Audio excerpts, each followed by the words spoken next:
Para muhibbin rahimakumullah, wa awwalu darajatil wusul, bermula awal daripada derajat sampai. Nah, sampai itu bertingkat-tingkat juga. Ada sampainya ke sini, ada sampainya lebih jauh lagi, ada sampainya lebih jauh lagi. Adapun awal derajat wusul,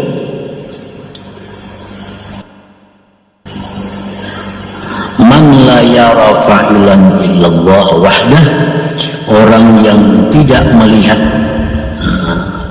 akan orang yang berbuat itu kecuali Allah subhanahu wa ta'ala semata-mata. Nah, itu paling rendah derajat sampai. Artinya sudah mampu kita mentauhidkan af'al. Ini paling rendah. Ini disebut ashabul yamin. Kalau di bawah pada ini itu awamul muslimin. Nah, awamul muslimin. Naik sedikit sampai ke derajat usul, disebut orang itu ashabul yamin. Sudah orang surga ini, ashabul yamin ini. Nah, orang yang merasakan bahwa tidak ada yang berbuat itu melainkan Allah, tauhid af'al. Nah, ini seorang-orangnya kita di situ duduknya, bahwa tidak melihat sesuatu apapun melainkan itu adalah perbuatan daripada Allah subhanahu wa ta'ala. Sekali lagi, ini masalah hakikat, masalah hati.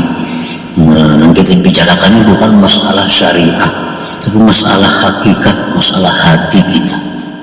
Jadi apapun yang kita lihat, maka hati kita ini melihat atau mengingat bahwa itu adalah merupakan perbuatan Allah subhanahu wa ta'ala. Melihat warna-warni, melihat pekerjaan baik buruk, melihat apapun yang ada di alam ini, hati kita ini melihatnya bahwa itu adalah perbuatan Allah subhanahu wa ta'ala. Nah, itu sudah, kalau demikian kita sanggup, maka kita sudah masuk dalam golongan orang wasilin, golongan orang yang sampai, walaupun pada tingkatan yang pertama, awal darajat. Nah, para muhibbin rahimakumullah,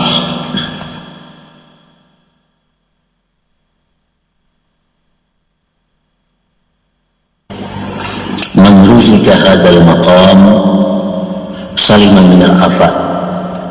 Kalau orang sudah diberi Tuhan kedudukan ini, hawa bisa mentauhidkan af'al, hatinya sudah melihat bahwa tidak ada satupun di alam ini melainkan itu perbuatan Allah. Hatinya sudah meyakini itu, sudah melihat itu, maka dia akan selamat dari berbagai macam penyakit-penyakit hati. Selamat sudah. Contohnya penyakit hati macam apa? Misalnya karya, seperti riya. Orang macam itu sudah kadang terhindar daripada riya.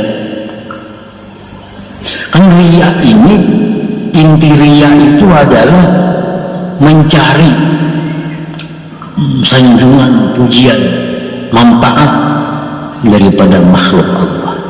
Itu kan riya. Riya ini orang melakukan satu ibadah yang dia cari pujian makhluk, atau pemberian makhluk, atau sanjungan simpati makhluk. Dengan ibadah dia mencari itu riya. Tapi kalau sudah hatinya itu tidak melihat lagi satupun daripada alam ini melainkan itu ada perbuatan Allah, apalagi nanti dia akan memuji. Ini ada melihat orang itu bisa memuji, melihatnya Allah aja yang bisa memuji itu. Memberi manfaat, hatinya sudah mengatakan yang bisa memberi manfaat itu hanya Allah. Yang memberi mudarat, hatinya sudah melihat bahwa yang bisa memberi mudarat itu hanya Allah. Nah, apalagi riya, ada riya lagi. Riya itu ada dalam hati karena kita masih menganggap si fulan menyemani kita, si fulan bisa menyiksa kita, si fulan bisa memuji kita, mencaci kita. Nah bila kita masih melihat itu, ya riya. Ada mau ambil riya kayak apa caranya kalau masih belum selesai di tauhid af'al ini. Ngapa jalan ikhlas yang paling nyaman? Kayak apa cara supaya bisa ikhlas, supaya bisa beramal ibadah itu lillahi ta'ala? Sementing caranya mantapkan tauhid af'al. Nah dari situ mantap kada ada lagi sudah riya itu. Kada ada lagi riya. Apa namanya riya kan? Hanya melihat semua itu adalah fi'il perbuatan Allah. Kita ini masih dalam hati kita masih melihat bahwa si fulan itu bisa memberi manfaat, si fulan itu bisa menyanjung, si fulan itu bisa meninggikan derajat kita. Nah masih melihat bulan itu lalu riya jadinya beribadah. Jangannya kita melihat bahwa tidak ada yang bisa menyanjung aku kecuali Allah, tidak bisa yang memudaratkan aku kecuali Allah, tidak bisa memberi manfaat kepada aku kecuali Allah. Kada mau lagi riya, kada mau lagi pasti ikhlas. Nah jadi orang yang di situ diberi ini makam selamat daripada riya. Apalagi wal hiqdi, dendam. Nah menyimpan kemarahan. Apa menyimpan kemarahan kepada seseorang? Namun sudah kita menyaksikan bahwa orang itu adalah fi'ilnya Allah. Kawala orang itu bergerak bukan digerakkan oleh Allah. Kawala orang itu berbuat bukan diperbuat oleh Allah. Kawala orang itu melihat kawala dilihatkan oleh Allah. Kalau kita sarik lawan orang itu, sarik lawan Allah ngarannya. Namun itu mantap dalam hati kada ada dendam.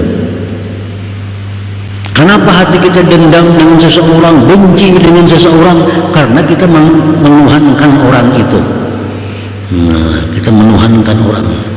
Orang itu berbuat ini, orang itu berbuat ini, sehingga kita marah, benci kepadanya. Jangannya kita melihat bahwa yang berbuat itu adalah merupakan fi'il Allah, kada wani kita benci. Nah, ada dendam lagi, kada lagi dendam. Melihat orang yang pernah menyakiti kita, melihat orang yang pernah menzalim kita, melihat orang yang pernah menggibah kita, adalah marah dalam hati kita. Kan ada marah dalam hati, kenapa? Karena kita melihat itu fi'ilnya Allah subhanahu wa ta'ala. Wal kibri, sombong, wal ujubi, ujub. Semua itu akibat tauhid af'alnya ini kan ada. Wa ta'yiril khalqi, mencaci maki makhluk Allah. Nah, soalnya lagi ini diingatkan ini adalah hati. Hati ini mencaci maki lawan orang. Bisa takam mulut kena tuh. Hati kada menyandang lagi takam mulut kena mencaci orang. Nah, melihat orang kayak ini hati sari, melihat orang kayak itu hati sari. Kalau bagus ya biar orang itu dilihat. Kenapa? Karena kita kada bertauhid lawan Allah subhanahu wa ta'ala.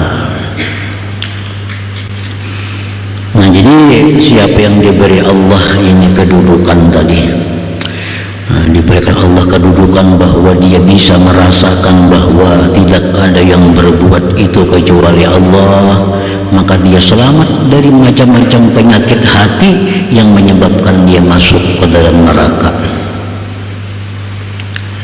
Kesemuan riya matar ke neraka, dendam matar ke neraka, sombong matar ke neraka, ujub matar ke neraka, mencaci maki makhluk Allah itu mengantar ke neraka semua. Bila kita selamat daripada hal-hal itu, ada bakalan masuk surga. Ada bakalan masuk surga. Nah, para muhibbin rahimakumullah. Jadi yang pertama itu, yang kedua, kalau kita diberi Allah kedudukan tadi bahwa kita bisa merasakan tidak ada yang berbuat itu kecuali Allah, wara'al hikmata bi kulli syai'in khalaqahu Allah taala, dan dia bisa melihat hikmah pada tiap-tiap sesuatu yang diciptakan oleh Allah subhanahu wa taala. Bisa mengambil intisari dari segala apa yang terjadi itu. kada akan menyalahkan orang lain. Menyalahkan orang lain itu berbahaya, mau sampai ke hati-hati. Amun di mulut ya paling nggak pasik, kalau ke hati bisa syirik. Menyalahkan orang lain itu kada berdaya, nggak didayakan oleh Allah. Nah, jadi wara al hikmah, dia melihat hikmah pada tiap-tiap sesuatu yang diciptakan oleh Allah. Keadaan ini diciptakan oleh Allah, barang benda apapun diciptakan oleh Allah. Jadi apapun yang terjadi, maka dia bisa mengambil hikmah dari semua.